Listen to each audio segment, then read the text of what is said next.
علامہ سیوطی رحمۃ اللہ علیہ نے اس امت کی ایک عجیب فضیلت بیان فرمائی. غور سے سنو میرے بھائی. علامہ سیوطی رحمۃ اللہ علیہ فرماتے ہیں کہ ماقبل امتوں میں یکے بعد دیگرے نبیوں کا سلسلہ تھا ہی، ایک کے بعد ایک نبی، ایک کے بعد ایک نبی. بعض زمانے تو وہ آئے کہ ایک ایک وقت میں کئی نبی ہوتے تھے. موسیٰ بھی نبی ہے، ہارون بھی نبی، ابراہیم بھی نبی ہے، اسماعیل بھی نبی، حضرت اسحاق، کئی نبی ایک ایک وقت میں ہوتے تھے، لوط بھی نبی علیہ الصلوۃ والسلام. لیکن اس کے باوجود حال کیا ہے؟ وہاں اتنے سارے انبیاء آتے رہتے تھے، یک کے بعد دیگرے، ایک کے بعد ایک، ایک کے بعد ایک. اگر کوئی خرابی پیدا ہو جاتی تھی تو دوسرا نبی اس خرابی کو دور کر دیتا تھا. اس کے باوجود ان نبیوں کی عمریں بہت لمبی تھی، بہت لمبی عمریں. کسی کو 950، کسی کو 500، کسی کو 600.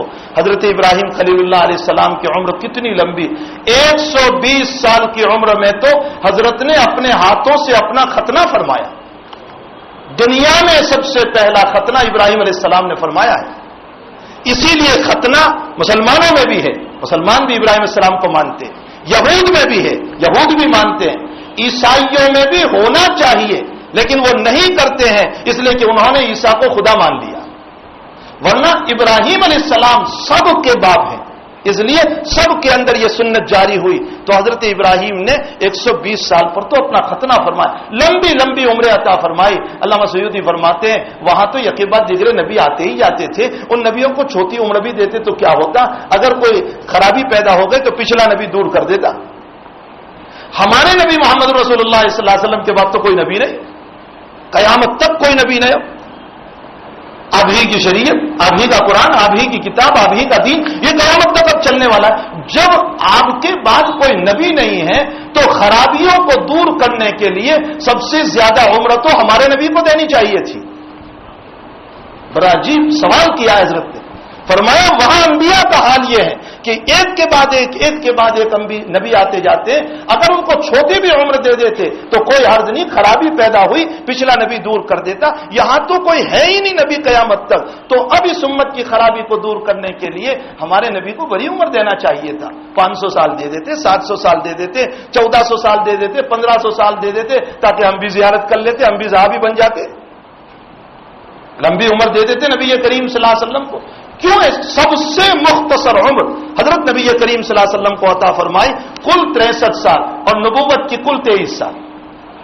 13 سال مکی زندگی، 10 سال مدنی زندگی، کل 23 سال کی عمر اللہ کے نبی کو عطا فرمائی. میرے بھائیوں ایسا کیوں ہوا؟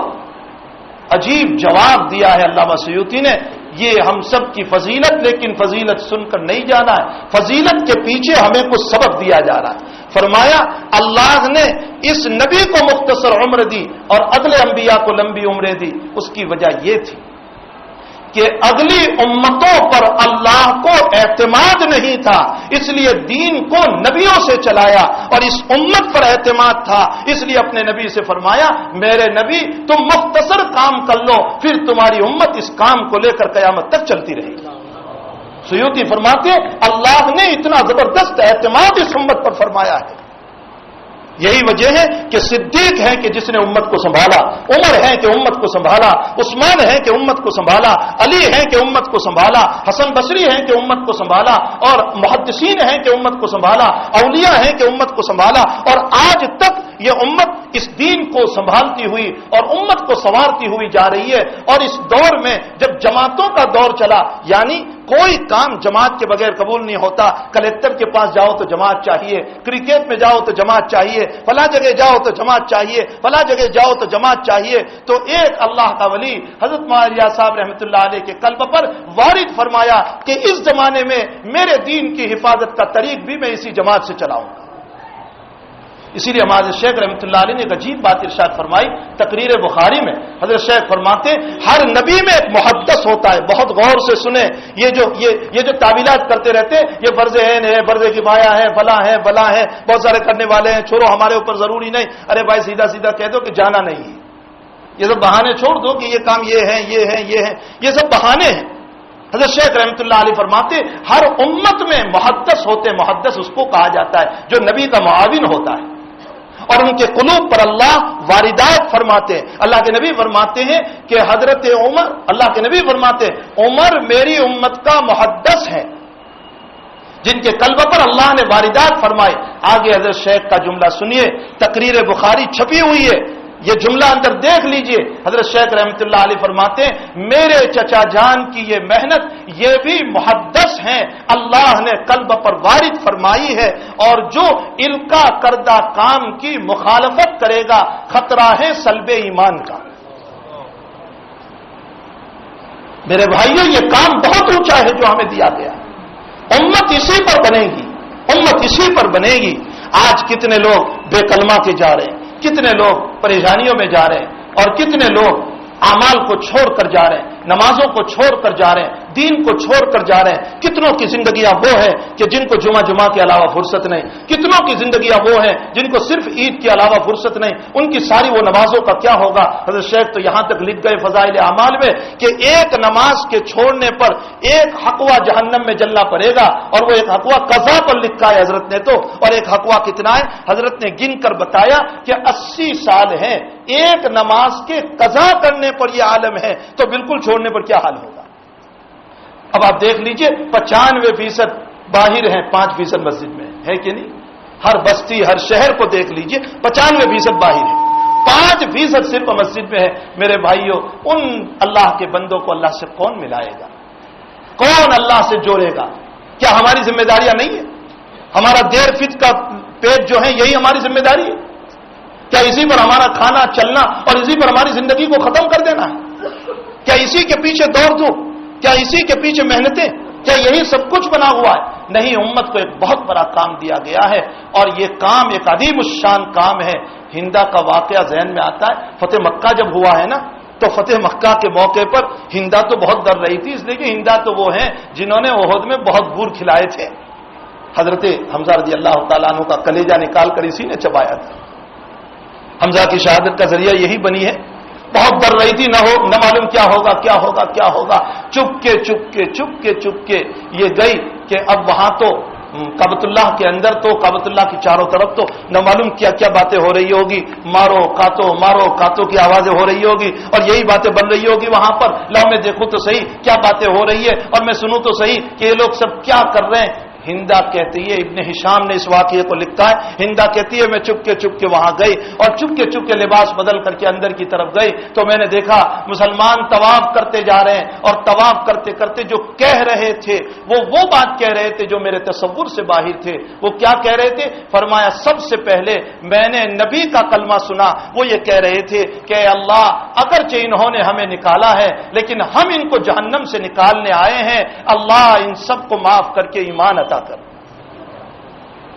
یہ واقعہ حضرت جی یوسف صاحب رحمۃ اللہ علیہ نے بھی حکایات صحابہ میں لکھا ہے، حیات الصحابہ میں لکھا ہے. حضرت میرے بھائیوں نبی ایک پوری امت کا نبی ہے جو امت کے لیے رو کر گیا ہے. وہ حج پڑھنے کے لیے گیا تو وہ دھوپ عرب کی جولائی کا مہینہ، نبی جب حج پڑھنے گئے تھے جولائی کا مہینہ، اور اس جولائی کے مہینے کے اندر حال یہ ہے کہ ظہر کے زوال کے بعد سے لے کر کے حضرت نے ہاتھ اٹھائے، کھلے آسمان کے نیچے نہ چھتری نہ سایہ نہ کچھ نہیں، اور مغرب تک 6 گھنٹے روتے رہے. 6 گھنٹے روتے رہے. بھائی اتنا تو ہم بھی اپنی اولاد کے لیے نہیں روئے، اتنا تو ہم بھی اپنی بیوی کے لیے نہیں روئے. 6 گھنٹے روتے رہے. ام سلمہ کہتی ہے ارے کوئی رحم تو کھاؤ، نبی کو پانی کو پلاؤ. دودھ کا پیالہ پیش کیا، 2-3 گھونٹ پیے، حضرت نے واپس کر دیے. 6 گھنٹے غروب تک روتے رہے. ان کا رونا نہ اپنی اولاد کے لیے تھا، نہ اپنی بیویوں کے لیے تھا، نہ اپنے صحابہ کے لیے تھا. میرے بھائیوں ان کا رونا ہم جیسے گنہگاروں کے لیے تھا. اور اسی حج کے موقع پر حضرت نے اپنی قربانیوں کے بعد 2 بہترین قسم کے مینڈے خریدے، اور خرید کر کے دونوں کو ذبح کیے، اور ذبح کرنے کے بعد اپنی بیویوں کے وہاں گوشت بھیجا. عائشہ پوچھ رہی ہے اللہ کے حبیب یہ کون سی قربانی ہے؟ اس لیے کہ آپ پہلے تو قربانی کر چکے. عائشہ سمجھی میں خصوصی عورت ہوں نا، خاص طور پر مجھ سے محبت ہے، شاید میری خصوصی قربانی ہوئی ہوگی. اس نے پوچھ لیا یہ کس کی قربانی ہے؟ آقا صلی اللہ علیہ وسلم فرماتے ہیں میری آنے والی امت کی طرف سے میں ایڈوانس میں قربانی کر رہا ہوں. آنے والی امت کی طرف سے، جس نبی نے اس امت کو اتنا پالا اتنا پالا اتنا پالا، اس امت نے اپنے نبی کی سنتوں کی مذاقیں اڑائی ہے. ہمیں ضرورت ہے ہم اٹھیں، اللہ کے راستے میں چلیں. چلہ 4 مہینے کا اصل مطالبہ نہیں ہے، اپنی زندگیوں کے بنانے کا مطالبہ ہے. چلہ 4 مہینے کا مطالبہ نہیں ہے. غلط سوچ ہماری ہو گئی ہے کہ جماعت والے چلہ 4 مہینہ مقصود نہیں، زندگیوں کو بنانا مقصود ہے. اصل تو مقصود زندگیوں کو بنانا ہے. اسی زندگی کو بنانے کے لیے ایک عظیم الشان کام اللہ نے ہم کو دیا ہے. میرے بھائیوں، اگر بات اتر رہی ہے، اگر نبی کا قرآن اور نبی کا غم اور نبی کا درد اور نبی کے آنسو ہمارے آنکھوں میں ہیں اور دل میں ہیں، تو میرے بھائیوں اپنا نام اللہ کے راستے میں لکھوائیں اور اپنے جان اور مال کے ذریعے سے قربانی پیش کرے. تھوڑا سا مطالبہ ہے. یؤمنون، پہلے تو فرمایا تم اپنی زندگی کو بناؤ اور ساتھ ساتھ معروف اور منکر یعنی لوگوں کی زندگیوں کو بھی بناؤ. اس کے لیے ہمارے تقاضے ہوا کرتے ہیں. بقول ہمارے ماں اسماعیل شہید، ماں اسماعیل صاحب گھودرا دامت برکاتم ہمارے دارالعلوم میں تشریف لائے. فرمایا بھائی ہم تو فقیر ہیں، جھولی لے کر پھرا کرتے ہیں. فرمایا کچھ نہیں تو دسیوں بھی نوکھی دو. حضرت کا جملہ ہے، دسیوں بھی نوکھی دو، یعنی 10 دن بھی تو ڈال دو. تو بھائی یہ تو فقیرانہ ایک آپ سے مطالبہ ہے کہ آپ اللہ کے راستے میں اللہ کے نبی کے صحیح نائب بن کر کے اپنے آنسو، اپنا درد، اپنا قرآن لے کر کے اللہ کے راستے میں چلنے والے بنے. بتاؤ بھائی کون اس